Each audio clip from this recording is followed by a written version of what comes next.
everyone, welcome to my channel. In this video, we are going to discuss about human resource outsourcing. Human resource management का एक important topic है.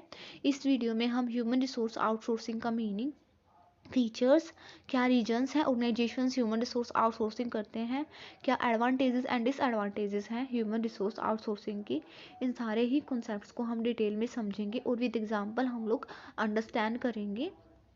सबसे पहले हमें यहाँ पे आउटसोर्सिंग का मीनिंग क्लियर करना पड़ेगा. आउटसोर्सिंग इस टर्म ही सजेस्ट करिए कि कुछ बाहर से करना, कुछ बाहर से सोर्स करना. अब बाहर से हम क्या सोर्स करेंगे? अपने बिजनेस के फंक्शंस को. जब एक कंपनी किसी थर्ड पार्टी से अपने फंक्शंस, अपने टास्क परफॉर्म कराती है तो इसे हम आउटसोर्सिंग बोलते हैं. Means a company is employing another party या फिर another company to perform its task, then it's outsourcing. For example, एक कंपनी एक दूसरी कंपनी को हायर कर रही है अपने प्रोडक्ट्स की पैकेजिंग के लिए, तो पैकेजिंग की सर्विस उसने बाहर से कराई, मीन्स उसने आउटसोर्सिंग की. एक कंपनी अपने ह्यूमन रिसोर्स के सारे फंक्शंस एक बी कंपनी को डेलीगेट कर रही है, तो उसकी बिहाफ पे वो ह्यूमन रिसोर्स के सारे फंक्शन वो कंपनी परफॉर्म कर रही है. तो ये क्या किया उसने? अपने ह्यूमन रिसोर्स फंक्शन को आउटसोर्स कर लिया. तो मीन्स उसने क्या किया? आउटसोर्सिंग कर ली. बाहर एक कंपनी दूसरी कंपनी से अपना काम कराएगी तो उसे हम बोलेंगे आउटसोर्सिंग. आज के टाइम पे अगर हम बात करें तो सारे के सारे फंक्शन जो है बिजनेस के, आप manufacturing, selling, packaging, employ training, payroll, distribution, marketing outsource होते हैं. क्या क्या फीचर्स है नेसेसरी आउटसोर्सिंग के? पहला है हमारा थर्ड पार्टी. मीन्स एक ऑर्गेनाइजेशन अगर आउटसोर्सिंग कर रहा है दूसरी कंपनी से तो उन दोनों की अलग एंटिटी होनी चाहिए, अदरवाइज हम इसे आउटसोर्सिंग नहीं बोलेंगे. पेमेंट यहाँ पे होगी. अगर दूसरा ऑर्गेनाइजेशन तो ऑब्वियसली वो फ्री में तो आपका काम करके नहीं देगा. आप यहाँ पे उन्होंने जो आपके लिए सर्विसेज प्रोवाइड की हैं, आपके टास्क परफॉर्म किए हैं, उनके बदले में आप उनको पेमेंट करोगे. स्पेशलाइजेशन का मतलब क्या होता है? वो जो ऑर्गेनाइजेशन है उसके अंदर प्रोफेशनल्स काम कर रहे होते हैं, वो उस पर्टिकुलर सर्विस के अंदर स्पेशलाइज्ड होता है. और नेक्स्ट चीज़ यहाँ पे क्या है कि आप स्पेशलाइज्ड सर्विसेज उनसे अवेल करोगे. आप उनको पर्टिकुलरली बताओगे कि आपको ये काम हमारे बिहाफ पे परफॉर्म करने हैं. यूनिवर्सल का मतलब क्या है?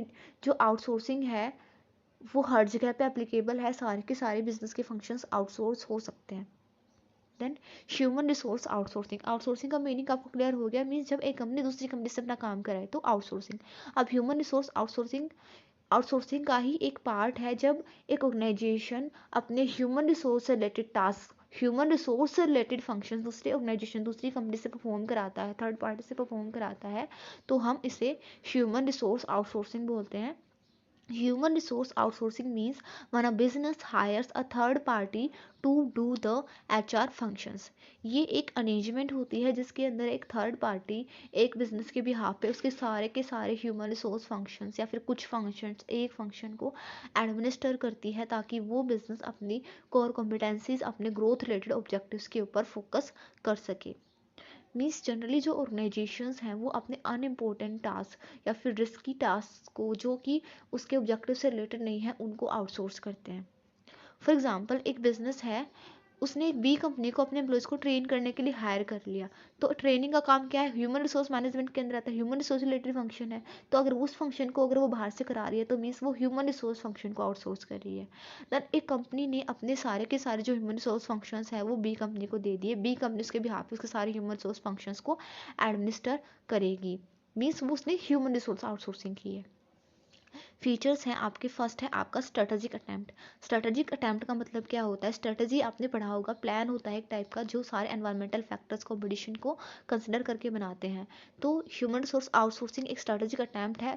जो ऑर्गेनाइजेशंस हैं ऐसा क्यों करते हैं? ताकि वो अपने रिस्क को मिनिमाइज कर सके, अपनी कॉस्ट को मिनिमाइज कर सके, बेनिफिट्स को ज़्यादा कर सके और अपने ग्रोथ रिलेटेड ऑब्जेक्टिव्स के ऊपर ज़्यादा फोकस कर सकें. All the functions, procurement, training and development, compensation, maintenance, integration can be outsourced. सारे के सारे जो functions हैं आपके procurement, training, development, human resource से related वो आपके outsource हो सकते हैं. All or some functions can be outsourced. या तो आप सारे फंक्शन आउटसोर्स कर लो, चाहे आप एक फंक्शन आउटसोर्स कर लो, चाहे आप एक कैटेगरी के फंक्शन लाइक डेवलपमेंट फंक्शन या फिर प्रोक्योरमेंट फंक्शन, आप किसी भी तरह से फंक्शंस को आउटसोर्स कर सकते हो. हम इसे ह्यूमन रिसोर्स आउटसोर्सिंग भी ही बोलेंगे. जैसे एग्जांपल्स में भी एक में तो एक कंडीशन में तो एक ए कंपनी सिर्फ बी कंपनी से ट्रेनिंग करा रही है, तो ये भी ह्यूमन रिसोर्स आउटसोर्सिंग है। या फिर अपने सारे के सारे फंक्शंस भी बी कंपनी को डेलीगेट कर रही है, तो ये भी अपनी ह्यूमन रिसोर्स आउटसोर्सिंग ही है। स्पेशलाइज्ड फर्म, जो फर्म होती है जिससे सर्विसेज अवेल की जाती है, यहाँ पे जो बी कंपनी वो स्पेशलाइज्ड है ह्यूमन रिसोर्स फंक्शंस को परफॉर्म करने के लिए, या फिर जो भी फंक्शंस हम एक ऑर्गेनाइजेशन उससे कराएगा वो उस पर्टिकुलर फंक्शन के अंदर स्पेशलाइज्ड होती है, उसके अंदर प्रोफेशनल्स होते हैं जो स्किल्ड होते हैं। पेमेंट, यहाँ पे भी पेमेंट होगी, मीन्स जो दूसरा ऑर्गेनाइजेशन है, दूसरी एंटिटी है, ऑब्वियसली इतने रिस्की काम कर रही है आपके लिए, इतने बड़े टास्क परफॉर्म कर रही है, तो वो पेमेंट लेगी। देन क्यों कंपनीज आउटसोर्सिंग करती हैं, ये एक इम्पोर्टेंट क्वेश्चन है। Generally BBA and MBA question papers में भी ये क्वेश्चन आता है जो आपके एग्जाम होता है university. What is human resource outsourcing and why do organisations go for outsourcing, explain in detail. तो इसमें आपका फर्स्ट रीजन बनता है रिड्यूसिंग ऑपरेटिंग कॉस्ट। जो ऑर्गेनाइजेशंस हैं अपनी ऑपरेटिंग कॉस्ट को, हर कोई ऑर्गेनाइजेशन कम करना चाहता है, तो ऑर्गेनाइजेशन अपनी ऑपरेटिंग कॉस्ट को कम करने के लिए ह्यूमन रिसोर्स आउटसोर्सिंग करते हैं। क्योंकि अगर एक ऑर्गेनाइजेशन बाहर से, मान लो अगर एक ऑर्गेनाइजेशन अगर एक इन हाउस डिपार्टमेंट क्रिएट करता है और उसके लिए उसको प्रोफेशनल्स को हायर करना पड़ेगा, उनको उनको रेगुलर सैलरी पे करनी पड़ेगी, उनको डिफरेंट डिफरेंट इंसेंटिव्स वगैरह पे करने पड़ेंगे। लेकिन अगर एक ऑर्गेनाइजेशन बाहर से इन सर्विसेज को लेता है तो उसे ये रेगुलर पेमेंट नहीं करनी पड़ेगी। और हमारे बिजनेस के कुछ फंक्शंस ह्यूमन रिसोर्स से रिलेटेड ऐसे भी होते हैं जो कि कुछ स्पेसिफिक इवेंट्स में ही अराइज होते हैं, जैसे आपका रिक्रूटमेंट का फंक्शन है, ट्रेनिंग का फंक्शन है। तो अगर एक ऑर्गेनाइजेशन उन सर्विसेज को आउटसोर्स करता है तो उसके लिए बेनिफिशियल होता है, उसकी ऑपरेटिंग कॉस्ट कम होती है, रेदर देन कि वो एक इन हाउस डिपार्टमेंट क्रिएट करे और उन प्रोफेशनल्स को ऑल द टाइम अपने ऑर्गेनाइजेशन के अंदर रखे। To focus on important issues के ऊपर फोकस करने के लिए ऑर्गेनाइजेशंस ह्यूमन रिसोर्स आउटसोर्सिंग करते हैं। ह्यूमन रिसोर्स आउटसोर्सिंग एक स्ट्रैटेजिक अटेम्प्ट है। जनरली ऑर्गेनाइजेशंस क्या करते हैं, जो अपने अनइम्पोर्टेंट टास्क होते हैं, lengthy paper work, screening, interviewing, incentive management, इस टाइप के जो टास्क हैं वो आउटसोर्स करा लेते हैं ताकि वो अपने ग्रोथ रिलेटेड ऑब्जेक्टिव्स, अपनी कोर कॉम्पिटेंसीज के ऊपर फोकस कर सके। They do not have the needed resources, ये सबसे मेन रीज़न है मेरे अकॉर्डिंग। अगर एक ऑर्गेनाइजेशन के पास जो नीडेड रिक्वायर्ड रिसोर्सेज हैं वो ही अवेलेबल नहीं है तो वो उन सर्विसेज को बेसिकली आउटसोर्स करेगा। फॉर एग्जांपल एक ऑर्गेनाइजेशन है, उसके पास एम्प्लॉयज़ को ट्रेन करने के लिए, मान लो उसको ऑनलाइन ट्रेनिंग प्रोवाइड करना है कि कैसे ऑनलाइन कैसे काम करना है, तो उसके पास सिस्टम्स नहीं है, कंप्यूटर सिस्टम नहीं है, जो भी टेक्नोलॉजी रिक्वायरमेंट है वो उसके पास नहीं है, तो उसको उस सर्विसेज को बेसिकली आउटसोर्स ही करना पड़ेगा। अब वो आउटसोर्स करेगा तो उसको ना तो टेक्नोलॉजिकल सेटअप की ज़रूरत है, ना उसको कंप्यूटर सिस्टम्स की ज़रूरत है, उसको जस्ट एग्रीमेंट करना है। और ये उस ऑर्गेनाइजेशन की हेडेक है कि वो टेक्नोलॉजी सिस्टम प्रोवाइड कराए, वो कंप्यूटर सिस्टम प्रोवाइड कराए और उसके एम्प्लॉयज़ को ट्रेन करे। तो ऑर्गेनाइजेशन के पास अगर रिसोर्सेज नहीं होते हैं तो वो उस फंक्शन को आउटसोर्स करते हैं। Then to quickly expand their business overseas, generally organisation अपने बिजनेस को जल्दी एक्सपैंड करने के लिए आउटसोर्सिंग को प्रेफर करते हैं। फॉर एग्जांपल मेरा बिजनेस है, इंडिया में अच्छा रन कर रहा है, अब मैं सोचूं मैं अमेरिका में, कनाडा में और फ्रांस, जर्मनी, इन कंट्रीज़ के अंदर भी अपना बिजनेस एक्सपैंड कर लूँ। अगर मैं खुद के ऊपर चलूँगी और सारी की सारी काम मैं खुद ही परफॉर्म करती रहूँगी तो मेरे को वहाँ के जो लोकल रूल्स एंड रेगुलेशन है पहले उनको स्टडी करना पड़ेगा, मेरे को एक रेडी मार्केट भी नहीं मिलेगा, मेरे को सारा का सारा काम खुद करना पड़ेगा और मैं धीरे धीरे एक एक कंट्री में धीरे धीरे मेरे को 20 to 50 ईयर्स लग जाएंगे वहाँ पे सेटअप होने में। लेकिन अगर मैं सर्विसेज को आउटसोर्स कर लूँ, लाइक अपनी मार्केटिंग की सर्विस है, ह्यूमन रिसोर्स से रिलेटेड फंक्शंस हैं, अगर मैं उनको आउटसोर्स कर लूँ तो मेरे लिए ईजी हो जाएगा। बिकॉज अगर हम वहीं की जो रेजिडेंस कंपनी है, वहीं की जो कंपनी है, उसके साथ अगर हम एक एग्रीमेंट करें तो वो हमें वो टाइप की इंफॉर्मेशन वहाँ से प्रोवाइड कराएगी। आप जो लोकल रूल्स एंड रेगुलेशंस हैं उनके साथ आपका जो कंप्लायंस है वो भी क्रिएट कर देगी। कोई भी यहाँ पे रिस्क आपका नहीं रहेगा। और नेक्स्ट चीज़, आपको एक रेडी मार्केट वहाँ पे प्रोवाइड कराएगी। उसको पता होगा कहाँ पे आपको स्किल्ड एम्प्लॉयज़ मिलेंगे, कैसे उन एम्प्लॉयज़ को ट्रेन करना है, क्या उनका बिहेवियर होता है, सब कुछ उसको पता होगा। तो वो इस काम में आपकी एक टाइप से हेल्प कर रही है। तो इसलिए भी अपने बिजनेस को जल्दी एक्सपैंड करने के लिए ह्यूमन रिसोर्स आउटसोर्सिंग करते हैं, अपने ह्यूमन रिसोर्स फंक्शंस को आउटसोर्स करते हैं। To reduce risk and uncertainties को कम करने के लिए कंपनीज ह्यूमन रिसोर्स आउटसोर्सिंग करती हैं। ह्यूमन रिसोर्स के से रिलेटेड कुछ ऐसे फंक्शंस होते हैं जैसे रिवॉर्ड मैनेजमेंट है, पेरोल एडमिनिस्ट्रेशन है। इन फंक्शंस के अंदर जो है हमारा डाटा होता है, अगर डाटा की प्रोसेसिंग वगैरह में थोड़ी सी भी मिस्टेक होती है तो बड़ी एरर्स यहाँ पे आ जाती हैं। एम्प्लॉयज़ जो है, मान लो आप जो इस काम में, मान लो कि आपने किसी एम्प्लॉय की परफॉर्मेंस को अच्छे से मेजर नहीं किया, उसको आपने सही से जो आपके ऑर्गेनाइजेशन की पॉलिसीज उसके अकॉर्डिंग उसको पेमेंट नहीं हुई, तो बहुत बड़ी कंट्रोवर्सीज यहाँ पे राइज हो सकती हैं, स्ट्राइक्स हो सकती हैं। तो ऐसे सिचुएशन में ऑर्गेनाइजेशन क्या करते हैं, इस रिस्क से बचने के लिए, इस अनसर्टेनिटी से बचने के लिए ऐसे फंक्शंस को आउटसोर्स करा लेते हैं, क्योंकि वो जो फर्म्स होती हैं वो स्पेशलाइज्ड होती हैं, उन्हें उनके पास एडवांस टेक्नोलॉजी, एडवांस सॉफ्टवेयर होते हैं, तो एरर्स के जो चांसेस हैं वो कम हो जाते हैं। कंपनी रिस्ट्रक्चर, जब कोई कंपनी रिस्ट्रक्चर होती है, मीन्स उसका ऑर्गेनाइजेशन जो रिस्ट्रक्चर हो रहा है, तो जो अथॉरिटी रिस्पॉन्सिबिलिटीज़ हैं, जॉब डिज़ाइनिंग है, उसके अंदर पूरा चेंज हो जाता है। तो ऐसे टाइम में ऑर्गेनाइजेशंस क्या करते हैं, शॉर्ट टर्म आउटसोर्सिंग कर लेते हैं, थोड़े टाइम के लिए प्रोफेशनल्स को बाहर से हायर कर लेते हैं ताकि उनका जो काम है वो स्मूथली चलता रहे। To hand over the responsibility to another agency which are very difficult, ऐसी रिस्पॉन्सिबिलिटी जो बहुत ज़्यादा डिफ़िकल्ट होती हैं वो जो ऑर्गेनाइजेशन है वो दूसरे एजेंसीज़ को डेलीगेट कर देते हैं। फॉर एग्ज़ाम्पल आपके एम्प्लॉयज़ से रिलेटेड मान लो, फॉर एग्ज़ाम्पल एम्प्लॉयज़ का reward management, incentive management and payroll administration, ये मैंने इस एग्जांपल में भी सेम बोला था, ये सबसे डिफ़िकल्ट काम होता है। तो ऐसे जो काम है ऑर्गेनाइजेशंस दूसरे को दे देते हैं, क्योंकि इनके ऊपर आपके एम्प्लॉयज़ का मोटिवेशन बेस्ड होता है। मेरे अकॉर्डिंग तो देखो भाई, आप अब किसी भी ऑर्गेनाइजेशन के अंदर जाते हो तो आपका सबसे बड़ा एम क्या होता है, पैसे कमाना। अगर एक एम्प्लॉय को आप सही से सैलरी पे नहीं करोगे तो वो आपके ऑर्गेनाइजेशन के अंदर लंबे टाइम तक नहीं रहेगा, वो मोटिवेटेड फील भी नहीं करेगा।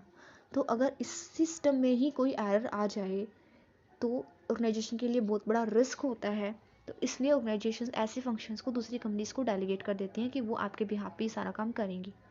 To get access to global talent, organisation global talent तक एक्सेस के लिए भी ह्यूमन रिसोर्स आउटसोर्सिंग करते हैं, क्योंकि ह्यूमन रिसोर्स आउटसोर्सिंग जो फर्म होती हैं उनका एक बड़ा वास्ट नेटवर्क होता है, उन्हें उनके पास डाटाबेसेस होते हैं, उन्हें पता होता है कि जो रिक्वायर्ड स्किल्स वाले एम्प्लॉयज़ हैं कहाँ मिलेंगे, और ऑर्गेनाइजेशन का जो पैकेज है उसके अकॉर्डिंग काम करने के लिए कौन से एम्प्लॉयज़ रेडी होंगे, उन्हें पता होता है कि कहाँ पे एक रेडी मार्केट ऑर्गेनाइजेशन को प्रोवाइड होगा।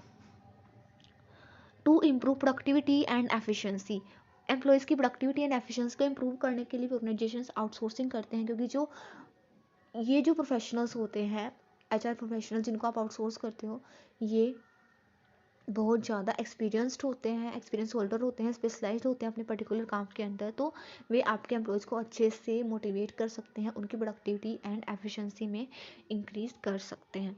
To making changes and checking the after effects, generally organisations क्या करते हैं, वो अपने ऑर्गेनाइजेशन के अंदर कोई चेंज चाहते हैं, लेकिन उन्हें डर है कि अनसर्टेनिटी है ए काइंड ऑफ, कि क्या ये चेंजेस जो है ऑर्गेनाइजेशन के फेवर में होंगे या फिर नहीं होंगे। तो ऐसे में ऑर्गेनाइजेशंस क्या करते हैं, उस सर्विसेज को for a short time outsource कर लेते हैं, और अगर फेवरेबल लगे उनको ये काम तो वो उस काम को खुद परफॉर्म करना स्टार्ट कर देते हैं। फॉर एग्जांपल, एक ऑर्गेनाइजेशन ये सोच रहा है कि मैं अपने एम्प्लॉयज़ की परफॉर्मेंस मैनेजमेंट के लिए, उनके प्रोडक्टिविटी एफिशिएंसी को इंक्रीज़ करने के लिए, उनको मोटिवेट करने के लिए प्रोफेशनल्स को हायर कर लूँ। तो एक तो सिचुएशन ये है कि ऑर्गेनाइजेशन एम्प्लॉयज़ प्रोफेशनल्स को हायर करे, इंटरव्यू वगैरह कंडक्ट करके अपने ऑर्गेनाइजेशन के अंदर एक पोस्ट जॉब वगैरह डिज़ाइन करके उनको काम पे लगा ले। अब उनको रेगुलर सैलरी वगैरह पे करनी पड़ेगी और उसी के साथ कनेक्टेड हो गए। अब चाहे वो सिचुएशन उसके लिए, ये जो काम चेंज है उसके लिए फेवरेबल हो या फिर ना हो, उसको ये काम अब कंटिन्यूसली करना पड़ेगा एक टाइप से।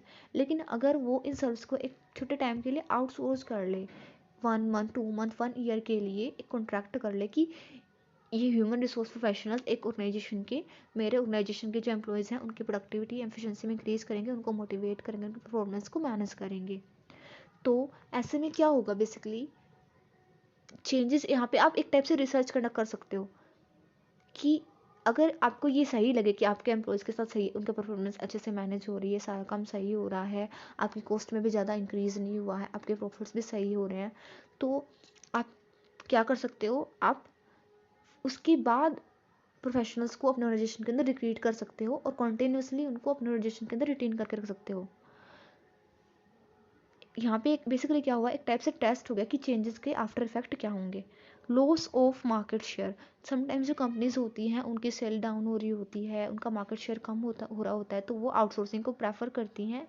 फॉर एग्जांपल एक ऑर्गेनाइजेशन है, उसकी सेल्स बहुत ज़्यादा कम होते जा रही है, तो वो क्या करेगी, सेलिंग का जो फंक्शन है वो आउटसोर्स कर लेगी। अब जो प्रोफेशनल्स हैं वो उसके सेलिंग का काम करेंगे, तो ऑर्गेनाइजेशन का जो मार्केट शेयर है फिर से अप हो जाएगा। देन कौन कौन सी सर्विसेज हैं ह्यूमन रिसोर्स मैनेजमेंट की जो आउटसोर्स होती हैं। पहला है आपका हायरिंग एंड रिक्रूटमेंट, जो एम्प्लॉयज़ की स्क्रीनिंग इंटरव्यूइंग वगैरह की जो सर्विसेज हैं वो जनरली ऑर्गेनाइजेशन आउटसोर्स करते हैं। बिकॉज ये जो सर्विसेज, ये जो फंक्शन होता है बेसिकली, ये कुछ ही टाइम पे राइज होता है। हर टाइम तो कोई भी ऑर्गेनाइजेशन रिक्रूटमेंट या फिर हायरिंग नहीं कर रहा होता है, तो ये कुछ ही टाइम पे होता है। तो ऐसे सिचुएशन में ऑर्गेनाइजेशन इन सर्विसेज को जनरली आउटसोर्स ही करते हैं, ताकि प्रोफेशनल्स उनके लिए स्किल्ड एम्प्लॉयज़ को लेके आएँ। डेवलपमेंट सर्विसेज, एम्प्लॉयज़ की ट्रेनिंग वगैरह के रिगार्डिंग जो सर्विसेज होती हैं वो भी जनरल ऑर्गेनाइजेशन आउटसोर्स कर लेते हैं। परफॉर्मेंस मैनेजमेंट, किस एम्प्लॉय ने कितना काम किया, वो क्यों काम सही से नहीं कर रहा है, स्टैंडर्ड्स पूरे हो रहे हैं या फिर नहीं हो रहे हैं, तो परफॉर्मेंस मैनेजमेंट का काम भी जनरल ऑर्गेनाइजेशंस आउटसोर्स करते हैं। क्योंकि जो ये आउटसोर्सिंग फर्म्स होती हैं उनके पास लेटेस्ट टेक्नोलॉजीज होती हैं परफॉर्मेंस को मैनेज करने के लिए, लेटेस्ट पैरामीटर्स होते हैं। पेरोल एंड कॉम्पनसेशन मैनेजमेंट, मैंने आपको पिछले एग्जाम्स में भी बताया था कि पेरोल एंड कॉम्पनसेशन मैनेजमेंट का काम जनरली कंपनीज आउटसोर्स करती हैं, क्योंकि बहुत ज़्यादा कॉम्प्लिकेटेड टास्क होता है। इसमें बड़े लेवल पे आपको डाटा हैंडल करना होता है कि इस एम्प्लॉयज़ ने कितना काम किया, उसके अकॉर्डिंग ऑर्गेनाइजेशन की पॉलिसी के अकॉर्डिंग उसको कितना पेमेंट होना चाहिए। तो ऐसे जो फंक्शंस होते हैं ये ऑर्गेनाइजेशन आउटसोर्स कर लेते हैं। Reward and incentive management, reward and incentive management means जब एक एम्प्लॉय अच्छा काम करे तो उसको हम रिवॉर्ड देते हैं। जब एक ऑर्गेनाइजेशन की अगर हम बेसिकली बात करें तो ऑर्गेनाइजेशन का स्ट्रक्चर बहुत ज़्यादा कॉम्प्लिकेटेड होता है। जो काम है, टास्क हैं, वो ग्रुप और टीम में असाइन होते हैं। तो अगर चाहे एक एम्प्लॉय का पूरी मेहनत हो, पूरा हार्ड वर्क हो, तो भी स्टिल उस पूरी टीम को इंसेंटिव्स और रिवॉर्ड मिलेंगे, तो वो जो एम्प्लॉय है वो डिमोटिवेटेड फील करेगा। और सारे के सारे जो एम्प्लॉयज़ हैं वो यही सोचेंगे कि चाहे मैं कितना ही हार्ड वर्क कर लूँ, इंसेंटिव और रिवॉर्ड तो प्रेस तो सभी की होनी है। तो अगर आप इस फंक्शन को एक ऑर्गेनाइजेशन आउटसोर्स कराता है, तो ये आउटसोर्सिंग फर्म के पास ऐसे पैरामीटर्स होते हैं, ऐसी टेक्नोलॉजीज होती हैं, ऐसी टेक्निक्स होती हैं कि वो पर्टिकुलरली ये फाइंड आउट कर लेती हैं कि इस पर्टिकुलर एम्प्लॉय के हार्ड वर्क की वजह से ऐसा हुआ है, तो उस पर्टिकुलर एम्प्लॉयज़ को भी वो टारगेट करके उसको भी स्पेसिफिकली रिवॉर्ड एंड इंसेंटिव्स पे करती हैं, जिससे कि बाकी एम्प्लॉयज़ भी मोटिवेट होते हैं उसके जैसे परफॉर्म करने के लिए। Specialise consultancy service, specialise consultancy service का मतलब क्या होता है, जो हमारी ऑर्गेनाइजेशंस होते हैं, बड़े बड़े ऑर्गेनाइजेशन के साथ ये बहुत बड़ी प्रॉब्लम जनरली देखने को मिलती है कि ह्यूमन रिसोर्स प्लानिंग उनकी सही से नहीं होती है। मीन्स ह्यूमन रिसोर्स की डिमांड एंड सप्लाई के अंदर बैलेंस नहीं होता है। तो ऐसे में ऑर्गेनाइजेशन कंसल्टेंसी सर्विसेज को अवेल करते हैं। ये उनको बताते हैं कि फ्यूचर में क्या मार्केट सिनेरियो रहने वाला है, पूरे मार्केट को एनालाइज करते हैं और उनकी हेल्प करते हैं उनकी डिमांड एंड सप्लाई के बीच में बैलेंस बिठाने में ह्यूमन रिसोर्स से रिलेटेड। और उन्हें फ्यूचर के जो लीगल रूल्स रेगुलेशन वगैरह रूल्स रेगुलेशन वगैरह हैं उनके साथ भी उनका कंप्लायंस बिठाते हैं और उन्हें बताते हैं कि क्या पॉलिसीज़ वगैरह आपको डिज़ाइन करनी चाहिए, उन्हें एक टाइप से एडवाइस करते हैं। Management for employment relations for low level job, जो लो लेवल जॉब्स होती हैं उनके एम्प्लॉयमेंट रिलेशंस की मैनेजमेंट का जो काम है वो भी आउटसोर्स करते हैं ऑर्गेनाइजेशन के अंदर। कुछ ऐसे काम होते हैं जैसे आपका कैफेटेरिया है, कैंटीन सर्विसेज हैं, जो आपके ऑर्गेनाइजेशन से रिलेटेड काम नहीं हुआ है, तो ऐसे में ऑर्गेनाइजेशन क्या करते हैं, इस फंक्शन को आउटसोर्स कर लेते हैं। जो उस ऑर्गेनाइजेशन में जो थर्ड पार्टी है उसके एम्प्लॉयज़ वो आपको कैंटीन सर्विसेज प्रोवाइड कराएंगे, वो सारा का सारा काम करेंगे कैंटीन का, लेकिन आपका उनके साथ कोई कनेक्शन नहीं है as a individual, as an employee. आपका कनेक्शन सिर्फ उस ऑर्गेनाइजेशन के साथ है। वो ऑर्गेनाइजेशन उनको उनको मैनेज करेगा, उनकी सैलरी वगैरह पे करेगा, उनको इंसेंटिव वगैरह पे करेगा। आपका यहाँ पे पूरा कनेक्शन हट गया, तो उसका काम है उनकी मैनेजमेंट का। तो ऐसे फंक्शंस भी जनरली ह्यूमन रिसोर्स के अंदर आउटसोर्स होते हैं। कौन कौन सी बेनिफिट्स हैं ह्यूमन रिसोर्स आउटसोर्सिंग के? फर्स्ट है आपका टाइम सेव। टाइम यहाँ पे आपका कैसे सेव होता है, आप यहाँ पे जो अपने अनइम्पोर्टेंट टास्क हैं, जो लेंथी पेपर वर्क्स हैं, स्क्रीनिंग इंटरव्यूइंग, इनको अगर आउटसोर्स कर लेते हो तो आप अपने इंपॉर्टेंट टास्क के ऊपर फोकस कर पाओगे और आपका टाइम यहाँ पे एक टाइप से सेव हो रहा है। कॉस्ट सेविंग का मतलब क्या होता है, आपकी कॉस्ट, ऑपरेटिंग कॉस्ट यहाँ पे सेव होती है। यहाँ पे बेसिकली जो आपकी फिक्स्ड कॉस्ट है वो वेरिएबल कॉस्ट में कन्वर्ट हो जाती है। फिक्स्ड कॉस्ट जो आपको रेगुलरली पे करनी ही करनी है। अगर आप अपने ऑर्गेनाइजेशन के अंदर ह्यूमन रिसोर्स प्रोफेशनल्स को हायर करोगे तब तो उनको मंथली सैलरी पे करनी पड़ेगी। लेकिन अगर आप इस फंक्शन को आउटसोर्स करो तो आपको कुछ बेसिक टाइम्स पे ही जब नीड अराइज होगी तब आप उन सर्विसेज को आउटसोर्स करोगे और आपको ये जो कॉस्ट होगी ये वेरिएबल कॉस्ट हो जाएगी। और वेरिएबल कॉस्ट हम जनरली देखते हैं फिक्स कॉस्ट से कम ही रहती है। देन स्किल्ड प्रोफेशनल्स, आपको यहाँ पे स्किल्ड प्रोफेशनल्स मिलेंगे। जो पर्सन आपका काम करेंगे वो एक ही जॉब को बार बार करते आ रहे हैं, तो इसलिए उनका एक्सपीरियंस होता है, वो उस पर्टिकुलर काम के अंदर स्पेशलाइज होते हैं। और हमें पता है स्पेशलाइजेशन जो है वो प्रॉफिट जनरेट करने में एक इम्पोर्टेंट रोल प्ले करता है। Access to global talent, access to global talent, जो ये थर्ड पार्टीज जो ऑर्गेनाइजेशंस होते हैं इनका वाट्स नेटवर्क होता है। इन्हें पता होता है कि जो रिक्वायर्ड स्किल्स वाले एम्प्लॉयज़ हैं कम कॉस्ट के ऊपर कहाँ पे अवेलेबल होंगे। तो ग्लोबल टैलेंट तक एक्सेस के लिए भी आउटसोर्सिंग एक बेस्ट सोर्स है। रिस्क मिटिगेशन, रिस्क यहाँ पे आपका कैसे कम होता है, जो कॉम्प्लेक्स आपके लीगल पेपर वर्क्स वगैरह हैं जिनमें फ़ाइन या फिर लॉसूट्स हो सकते हैं, ऐसी सिचुएशन में जो ऑर्गेनाइजेशंस हैं अगर वो उस सर्विस को बाहर से परफॉर्म करा लें तो यहाँ पे आपका रिस्क कम हो गया। बिकॉज वो जो ऑर्गेनाइजेशन उस पर्टिकुलर टास्क के अंदर स्पेशलाइज्ड है उन्हें प्रॉपर नॉलेज है local authority, local rules and regulations की, पॉलिसीज़ की, प्रोसीजर्स की, रेगुलेटरी बॉडीज़ के रिगार्डिंग उनके रिलेशंस होते हैं रेगुलेटरी बॉडीज़ से। Focus on core competencies, organisations अपनी कोर कॉम्पिटेंसीज मतलब कि अपने ग्रोथ रिलेटेड ऑब्जेक्टिव्स, अपनी स्ट्रेटजीज के ऊपर ज़्यादा फोकस कर सकता है और अपने अनइम्पोर्टेंट टास्क को अवॉइड कर सकता है। सपोर्ट एंड कंप्लाइंसेस, इसको आप इससे समझ सकते हो, मान लो मेरा बिजनेस इंडिया में अच्छा चल रहा है और मेरे को अपने बिजनेस को एक्सपैंड करना है तो मेरे को वहाँ की जो local rules regulation authorities regulatory structure वगैरह को अंडरस्टैंड करना पड़ेगा। लेकिन अगर मैं इस सर्विस को आउटसोर्स कर रही हूँ तो मेरे को सपोर्ट एंड कंप्लाइंस सर्विसेज यहाँ पे प्रोवाइड होंगी, वो उनको प्रॉपरली पता होता है इस लोकेलिटी में क्या रूल्स एंड रेगुलेशंस हैं, उनको एक्सपीरियंस होता है कैसे किसी प्रॉब्लम से डील करना है। तो सपोर्ट एंड कंप्लाइंस यहाँ पे आपको मिलेगा अगर आप सर्विसेज को आउटसोर्स कर रहे हो। Then disadvantage of human resource outsourcing, first है हमारा insufficient tracking of HR function. अगर आपका इन हाउस डिपार्टमेंट नहीं है तो जो ह्यूमन रिसोर्स की जो डेली एक्टिविटीज़ हैं उनको आप ट्रैक नहीं कर पाओगे। लेस कंट्रोल यहाँ पे नहीं होगा। मीन्स अगर आपकी इन हाउस एचआर टीम है तो वो आपको एक high degree of control provide करेगी, आपके स्टैंडर्ड्स सही से इंप्लीमेंट हो रहे हैं फिर नहीं हो रहे हैं, आपने जो प्लान बना उसके अकॉर्डिंग काम हो रहा है फिर नहीं हो रहा है, पॉलिसीज वगैरह रूल्स रेगुलेशन सारे सही से फॉलो हो रहे हैं फिर नहीं हो रहे हैं, वो सारा काम चेक करेगी। लेकिन अगर आप थर्ड पार्टी से काम करा रहे हो तो वो ऐसा नहीं करेगी। कॉम्प्रोमाइजिंग कॉन्फिडेंशियल इन्फॉर्मेशन, आप अपने एम्प्लॉयज़ के रिगार्डिंग डाटा, अपने ऑर्गेनाइजेशन के रिगार्डिंग डाटा उनको प्रोवाइड कराओगे तो आपकी जो कॉन्फिडेंशियल सर्विसेज है उसके साथ आप कॉम्प्रोमाइज़ करोगे। रिड्यूस एक्सेसिबिलिटी, एक्सेसिबिलिटी यहाँ पे रिड्यूस होती है, जो रिस्पॉन्सिवनेस है वो यहाँ पे कम होती है क्योंकि यहाँ पे एक लॉन्ग डिस्टेंस हो जाता है। मीन्स जो अडेप्टेबिलिटी है एनवायरनमेंट के अकॉर्डिंग वो यहाँ पे कम होती है। अगर आपका खुद का ऑर्गेनाइजेशन है, खुद की एचआर टीम है तो आप उनको प्रेशराइज कर सकते हो कि एनवायरनमेंट में ये चेंज आया है, रेगुलेशंस में ये चेंज आया है तो उसके अकॉर्डिंग काम करना स्टार्ट कर दो। लेकिन अगर कोई बाहर की ऑर्गेनाइजेशन है तो उसको आप प्रेशराइज नहीं कर सकते, उसके प्रोफेशनल्स के ऊपर आपका कोई प्रेशर नहीं होता है कि आपको इसी वे में काम करना है। देन लेस ह्यूमन कनेक्शन यहाँ पे कम होता है। अगर आपकी इन हाउस टीम है तो ऑटोमेटिकली जनरली अगर एम्प्लॉयज़ जो है अपने बॉसेस के साथ, अपने ह्यूमन रिसोर्स मैनेजर्स के साथ डेली मिलेंगे जुलेंगे तो इनफॉर्मल रिलेशंस क्रिएट हो जाते हैं। इनफॉर्मल रिलेशंस ऑर्गेनाइजेशन के अंदर बहुत ज़्यादा ज़रूरी होते हैं। हम देखते हैं कि जनरली जो हमारे टॉप कंपनीज़ हैं वो भी फॉर्मल से ज़्यादा इनफॉर्मल रिलेशंस के ऊपर फोकस करती हैं। अगर आप इन फंक्शंस को आउटसोर्स कर लेते हो तो ये इनफॉर्मल रिलेशंस यहाँ पे मेंटेन नहीं होंगे और कुछ आपके सेंसिटिव इश्यूज होते हैं जैसे आपका सस्पेंशन है, टर्मिनेशन है, इस या फिर कोई इंडस्ट्रियल एक्सीडेंट है, ऐसे जो सेंसिटिव इश्यूज होते हैं उनको आपको कभी भी आउटसोर्स नहीं करना चाहिए।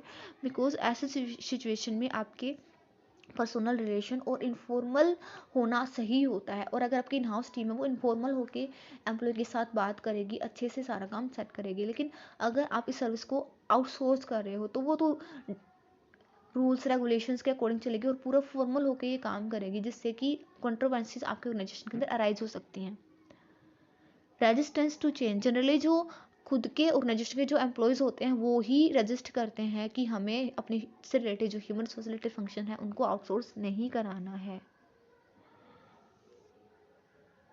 चैलेंजेस टू HR डिपार्टमेंट, जो ह्यूमन रिसोर्स आउटसोर्सिंग है वो सबसे मेन चैलेंज है ह्यूमन रिसोर्स डिपार्टमेंट के लिए।